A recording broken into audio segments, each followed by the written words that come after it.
প্রশ্ন এমন কিছু করেন না, ওনারা আমাকে চিনেন, যেহেতু আমি বিগত দিন থেকে এই দলের সাথে সম্পৃক্ত।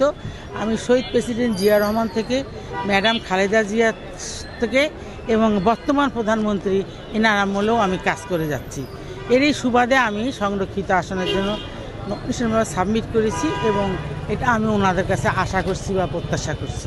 সংসদে গেলে আসলে আপনি কি করতে চান যদি একটু বলতেন? সংসদে গেলে আমাদের যেমন রংপুর আমাদের অবহেলিত জায়গা, এবার যেমন সব জান্নাতে চলে গেছে, তো এখন জান্নাত থেকে তো আবার আমাদের পক্ষে আনার জন্য আমাদেরকে সংগ্রাম করতে হবে, উন্নয়নমূলক কর্মকাণ্ড করতে হবে।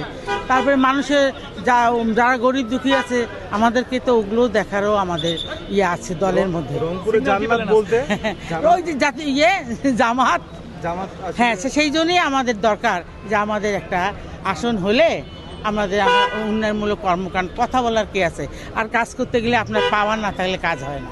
রংপুরে কত আসন থেকে? 3 মহিলা সংরক্ষিত আসন। কেমন সিগন্যাল পেলেন আসলে?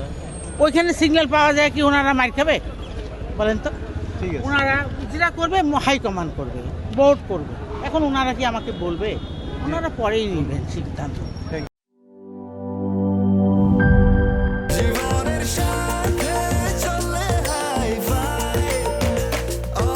স্বাস্থ্যকর অল টাইম, সব সময় অল টাইম হেলদি লাইফ।